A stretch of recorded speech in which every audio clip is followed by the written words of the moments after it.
Salam əziz dostlar, indi sizə bugün keçirilən yeni abituriyent kursunun 11-ci siniflər üçün ümumi sınav imtahanı 3 biologiya suallarını izah edəcəm. Birinci sual, toxumla çoxalan bitkinin kök sistemində maksimum neçə növ kök olar? Toxumla çoxalan dediyinə görə təbii ki, əsas kökdə, mil kökdə, əlavə kökdə hər üçü də bu kök sistemində ola bilir deyə doğru cavabımızı C variantı olaraq götürəcəyik. İncə keçək ikinci suala. Aşağıdakı diaqramda sağlam qidalan bir insanın gündəlik enerji ehtiyacını ödəmək üçün istifadə etdiyi üzvü maddələrin maksimum miqdarı burada bizə verilmişdir. Deməli, baxırıq, burada Z ilə işarə olunan karbohidratdır.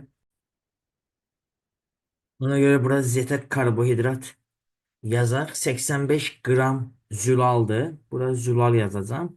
Bu isə yağdır. Bu qidalarla əlaqəli verilən fikirlərdən hansı doğrudur? Deyil. 1 qram X maddəsi parçalandıqda ayrılan enerji eyni miqdarda Z maddəsinin parçalandıqda ayrılan enerjidən çoxdur. 1 qram X maddəsi yağ parçalandıqda bəli karbohidratdan çoxdur. Çünki 38-19 kilojol budur, 17-16 kilojol budur. Biri doğru fikirdir. Sonra Y maddəsi monomerlərə amin turşularıdır. Y zülaldır, monomerə amin turşusu təbii ki. Z maddəsinin tərkibinə gliserin və yağ turşuları daxildir. Xeyr, karbohidratın tərkibinə daxil deyil. Orqanizmdə X maddəsi çatışmadıqda Z və Y maddəsi X-ə çevrilə bilər. Yağ çatışmayanda karbohidrat və zülal çevrilə bilər. Bu da doğru fikirdir. Cavab C variantı eləyir. Üçüncü suala keçək. Şəkildəki təcrübədə gövdə şişkinlik yaranmasının səbəbi və şişkin olan yerdən çıxan köklərin bilavasitə növü hansı zatda doğru göstərir. Təbii ki, burada mən qabığı çıxardıram. Qabığı çıxartdığıma görə də yuxarıda sintez olan üzüm maddələr aşağı doğru gələ bilmir və buradan əlavə kök çıxmış olur. Ona görə üzüm maddənin toplanması və əlavə kök cavab C variantı olacaqdır. Əgər yetkin insanda ağıl dişləri çıxmasaydı, onun ontogenezi zamanı ağız boşuna çıxan dişlərin ümumi cəmi. O zaman 20 dənə deməli süd dişi olardı. Ağıl dişi çıxmasaydı 28 dənə daimi diş olardı. Bərabərdir 48 dənə dişi çıxmış olardı. Ümumi cəmi döş qəfəsinin cüt sümüklərinin. Döş qəfəsinin cüt sümüklərinin də sayı 12 cüt qabırğadır. Bu da 24-ə bərabərdir. 48-də 24 çıxanda təbii ki, A variantı eləyir. Hansı canlının ürəyi 4 kamera olsa da bədən temperaturu qeyri-sabitdir. Söhbət timsahdan gedir. Alligator. Bu da buradan Y variantı eləmiş olacaqdır. Keçək növbəti bizim 6-cı sualımıza. Neandertallara aid olan fikirləri seçin. Avstraliya qitəsində təsadüf olunub. Xeyr, Neandertal Avstraliya qitəsində təsadüf olunmayıbdır. Çünki bu Avstraliyada ancaq Kromanyon sintezi rast gəlinib. Mitoxondriya DNS insana çox yaxın idi. Bəli, bu doğru fikirdir. Öz cəhdlikləri sığınacaqlarda yaşayıblar. Xeyr, mağaralarda yaşayıblar. Sümük iynələrdən xeyr, bu sinantroplar idi. Saxsızdan da müxtəlif qalır. Bu da kramanyonlar idi. Demək, yalnız ikini deyə bilərik. Hansı rəqəmlə verilən hüceyrələr azalma nəticəsində meydana çıxıbdır? Yəni, burada söhbət meyozdan gedir. Meyoz da sporangin içərisində gedir və spor, deməli, azalma nəticəsində meydana gəlir. Ona görə də yalnız 5-i doğru cavabımız D variantı eləyir. 8-ci sual. Diplot xromosom sayı 38 olan qara sisovulun erkək fərdin hüceyrəsində. Diplot xromosom 38 isə erkək fərdinin hüceyrəsində mitozun anafaza mərhələsində xromosom müxtəlifi nəyə bərabər olar? Hansı mərhələ olursa olsun fərqi yoxdur. Xromosom müxtəlifi erkəklərdə deməli haploiddən bir dənə artıq olur. Bunun haploidi 19-dur. Birində üzərinə gəlir 20. Yəni en üstə gəlir 1 olur xromosom müxtəlifliyi. O da bərabərdir 19 üzərində 1 gəndə 20-dir bunun xromosom müxtəlifliyi. Hansı mərhələ olursa olsun fərq eləmir. Yenə cavab 20 olmuş olacaqdır. Pişiklərdə tükün rəngi X xromosomu ilə ilişkili ötürülür. Burada qara pişikdir. Qara pişik isə X. O zaman böyük B deməli Y olaraq götürəcəksiniz. Dişi pişik isə sarı rəngdədir. X kiçik B, X kiçik B də bu olacaqdır. Buradan alınır X böyük B, X kiçik B. Bir də alınacaqdır X kiçik B, Y. Nə alına bilər? Alabula dişi pişik alınacaqdır və sarı erkək pişik alınacaqdır. Alabula dişi pişik deyəcəyik. Ona görə bunu götürəcəksiniz. Bir də sarı erkək pişik götürəcəksiniz. 3, 5, yəni doğru cavabımız C variantı eləmiş olur. 10-cu sual. Əksər yarpaqların ayasında hansı toxuma qrupu olmur? Əksər yarpaqların ayasında törədici toxuma ola bilməz. Ona görə cavab C bəndi götürəcəyik. 11-ci suala baxacağıq. 11-ci sualda qadın orqanizmində aybaşı siklinin ikinci fazasının davam etmə müddəti birinci fazasının davam etmə müddəti maksimum 24 gün çoxdur deyir. Deməli, birinci faza 4-5 gün çəkir, ikinci faza isə 14 gün çəkir. Əgər maksimum 24 gün çoxdur deyirsə, bir daha deyirəm, baxın, birinci fazanın davam etmə müddəti 4-5 gündür. İkinci gün davam etmə müddəti isə 10, deməli 9-10 gündür. Deməli, davam etmə müddəti maksimum 24 gün çoxdur verir buradan. Bu müddəti 4-5 gün eləyəcəkdir. Bunun müddəti 9-10 gün eləyəcəkdir. Ondan da 4 çıxanda 6 gün eləyir. 26 dəfə eləyir. 24-ü bölürəm deməli 6-ya. Bu da bərabərdir. 4 dəfə aybaş sikli baş veribdir. Bu zaman əmələ gələn qametlərlə eyni cinsi xromosoma malik olan. Zaten qadında qamet X-dir. Bütün yönəlici simciklərdə qametdən eynidir. Yəni 4 vurulsun 3-ə, o da bərabərdir 12 dənə yönəlici simcik əmələ gəlir. Hər bir yönəlici simciyində autom xromosom sayı 22-yə bərabərdir. Mən də burada 12-ni 22-yə vursam, deməli 12 vurulsun 22, bu da bərabər 264-ə, yəni doğru cavabımız 11-ə D variantı eləmiş olur. 12-ci suala baxaq indi. Hansı bitkinin bütün çiçəklərində cütlük əmələ gələ bilər? Yəni zigot əmələ gələ bilər. Söyüd ola bilməz. Çiçəkləri bircisidir. Günəbaxanın yalancı çiçəkləri var, ola bilməz. Zəncirotunda bəli, ola bilər. Çünki onun bütün çiçəkləri həqiqi çiçəklərə malikdir. Ona görə ola bilər deyəcək burada 12-ci sualda. 13. Başlanğıc bakteriya sayı 6. Bölünməyə sərf olunan zaman 2. Sonda əmələ gələn nəsil sayı. Sonda əmələ gələn nəsil sayı təbii ki 2 saatda 6 dənə nəsil əmələ gələcəkdir. 5-ci bölünmədən əmələ gələn fərd sayı. 6 bakteriyanın 5-ci bölünmədən əmələ gələn fərd sayı 2 üstü 5-də bunu yazacağıq. Bu da bərabərdir. 6-nı vururuq 32-yə. 6-nı da 32-yə vurandan sonra deməli 6 vur 32. 180, o da 192. Elde 192 eləmiş olur. Bu da 192 olacaq. Təbii ki, bizdən də ikisinin cəmini soruşuna görə 6 ilə 192-nin cəmi 198-ə bərabər olmuş olur. Deməli, C variantı eləyəcəkdir. 14-cü suala baxaq indi. Yanlış cavabı seçin. Şibyənin aşağı qabıq qatında göbələk hifləri olur. Doğru fikirdir. Şibyənin yuxarı qabıq qatını əmələ gətirən hüceyrələri prokaryot ola bilər. Xeyr, yuxarı qabıq qatını əmələ gətirən hüceyrələr göbələkdir. Göbələk də prokaryot olmur. Ona görə doğru cavab kimi biz cavab B variantı götürəcəyik. Şəkil əsasən yanlış cavabı seçin. Bir rəqəmi ilə verilən orqanda son sidik əmələ gəlir. Son sidik bəli. Bu doğru fikirdir. Böyrəkdə əmələ gəlir. 2 rəqəmi ilə verilən orqan 2 bədən boşluğuna yerləşir. Bəli, həm qarın boşluğu, həm çanaq boşluğuna yerləşir.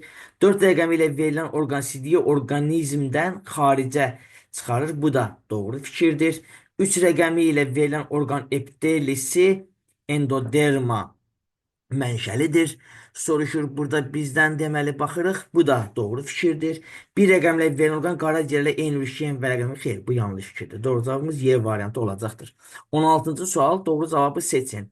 A. Verilən bütün dişlər süd dişlərində olur. Xeyr. Burada çünki daimi dişlər də var. Ona görə A bəndi doğru cavab deyil. A dişləri atavizm sayılır. Rudiment sayılır. Atavizm sayılmır. C dişlərinin güclü inkişaf etməsi aramorfoz deyil. O da atavizmdir. B dişləri ağız boşluğumuza bir dəfə çıxır deyir. Xeyr, bu da səhv fikirdir. D dişləri hər iki tərəfdən öz diş növü ilə qonşu ola bilər. Bəli, kəsdi dişlər hər iki tərəfdən öz diş növü ilə qonşu ola bilər deyəcək. 17-ci suala baxaq indi. Təbii ki, bitki hüceyrəsi və heyvan hüceyrəsi verib. A hüceyrəsi B hüceyrəsindən fərqli olaraq plazmatik membran hər ikisində var. Daha çox membran quruluşlu orqanoid növü olur. Bəli, bunu götürə bilərəm. Nəyə görə bunu götürə bilirəm? Çünki burada məsələn xoroplastlar, daha doğrusu deyək, plastidlər var, amma burada isə plastid yoxdur. Ona görə bunu götürə bilərəm. Xarici qlafik glikokalix adlanır. Xeyr, o B-yə aiddir. Fagositoz baş vermir. Düz deyir. DNT müxtəlifliyi daha çoxdur. Düz deyir. Çünki plastikdəki DNT də var deyə müxtəliflik çox ola bilər. Üzüm maddəsidir, ikisi də üzüm maddəsidir. Doğru cavab C bəndi olacaqdır. Hemoqlobin zülalının tərkibinə daxil olan amin turşlarının ümumi saylarının cəmi n olsa, zaten hemoglobin sintezi 4 zənciridir. Ona görə hər birində bir dənə az sayda su ayrılacaq. N çıx 4 eləyir. Doğru cavab D variantı olacaqdır.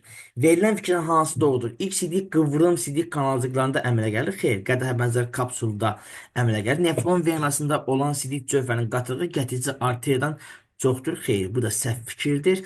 İlk sidik Henle ilgəyində əmələ gəlir. Bu da səhv fikir. Nefronun çıxarıcı arteriyası sidik toplayıcı borucuğa açılır. Xeyr, bu da səhv fikirdir. İlk sidin tərkibində ilk sidin tərkibində amin turşu ola bilər deyəcəksiniz. 21-ci sual. Şəkildə verilən X xəstənin əlamətləri deyil. Ateroskleroz xəstəliyidir. Burada da zaten biz də baxırıq, baş gicəllənmə bunun əlaməti ola bilər. Qulaqda küy bunun əlaməti ola bilər. Yaddaşın zəifləməsi əlamətdir. Müvazinətin pozulması əlamətdir. Amma əl və ayaq oynaqların iltihaplaşması, xeyr, bu onun əlaməti deyil. Bu əlamət podagrada müşahidə edilə bilər. Atomların biogen miqrasiyası deməli, birinci növündə bütün aləmlərin nümayəndəsi, bəli, hər aləmin bir hüceyrə nümayəndəsi var deyə iştirak edə bilir. Gedişatında canlı maddənin funksiyası meydana çıxır. Bəli, bu da doğru fikirdir. Canlı maddənin funksiyası meydana çıxa bilir. Baş verməsi bioloji proseslər zamanı olur. Bəli, üçüncü növündə insan iştirak edər. Bu da tabii ki edir. Yani ne olması ki? İkinci növündə ikinci siqnal sistemi olan canlı iştirak edə bilməz. İnsan çox hüceyrəli olduğu üçün həm ikinci növ miqrasiyasında həm də üçüncü növ miqrasiyasında iştirak edə bilir. Ona görə cavab Y variantı olacaqdır. Buradan deyəcəksiniz. Keçək 23-cü suala. Hansı rəqəmlə verilən vəzlərin xüsusi axacağı vardır? Təbii ki, söhbət gedir xarici sekresiya vəzlərindən. Ona görə də xarici sekresiya vəzləri və eyni zamanda qarışıq sekresiya vəzlərindən. Burada 3-ü götürə bilərəm, 5-i götürə bilərəm və 6-nı götürə bilərəm. 24-cü.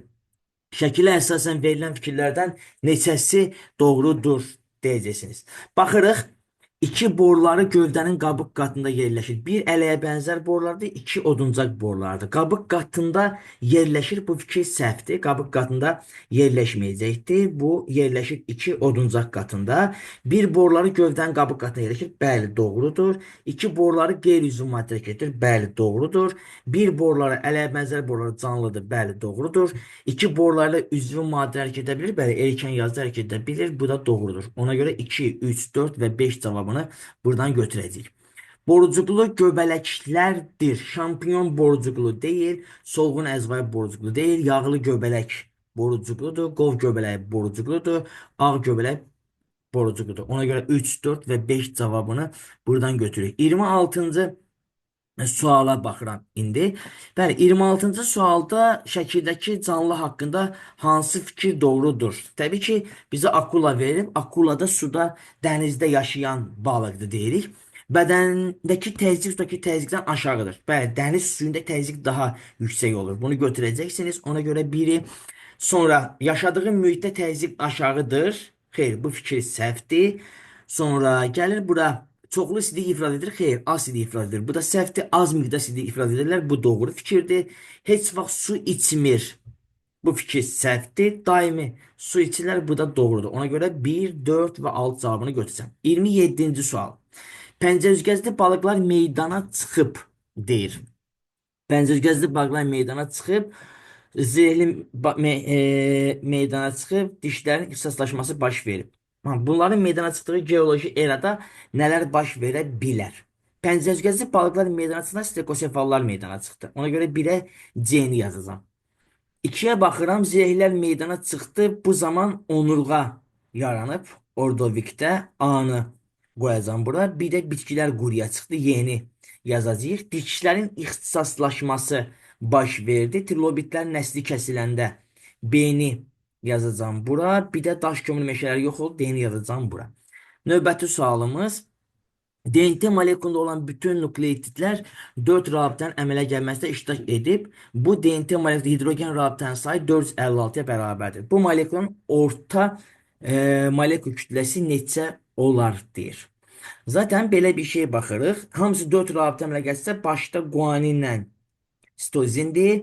Sonda da yenə guaninlə sitozindir. Ortadakılar isə adeninlə timindir. Bunlarda hamısı 4 rabitə əmələ gətirəcəkdir.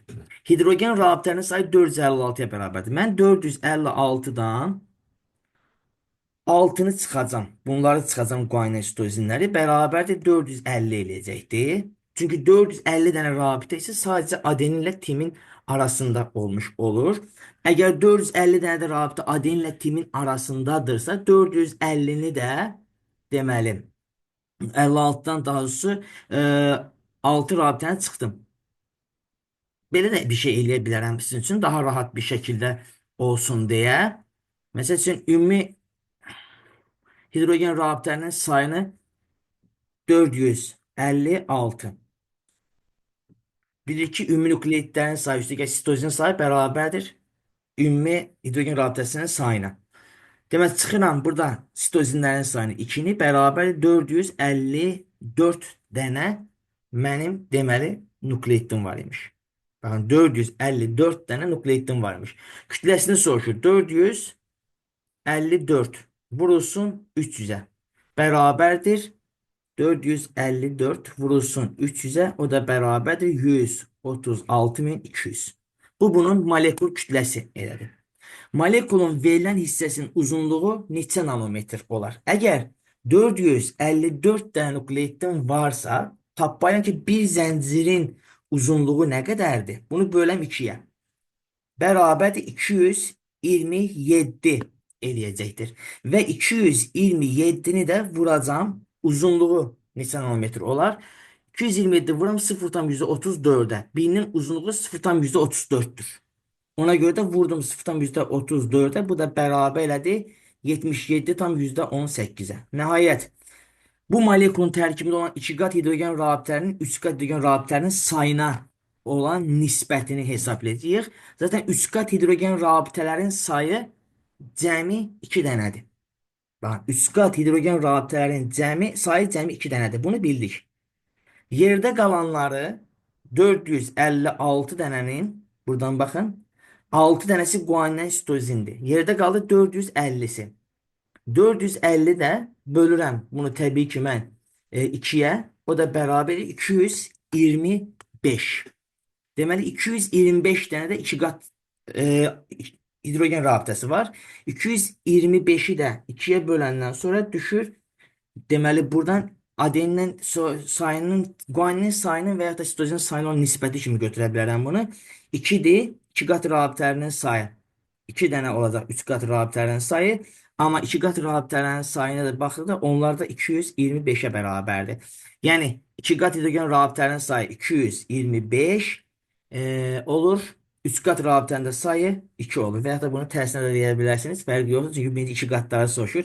225 dənə 2 qat rabitə, 2 dənə də deməli 3 qat rabitə olmuş olacaqdır deyəcəksiniz. Çünki bir daha təkrar 450 dənə cəmi rabitə var adenlə timin arasında. Bu o deməkdir ki, 225 dənə 2 qat rabitə var. 2 dənə də 3 qat rabitə var. 225'in 2'yə nisbəti. Bu qədər. Növbəti sualların izahında görüşərik.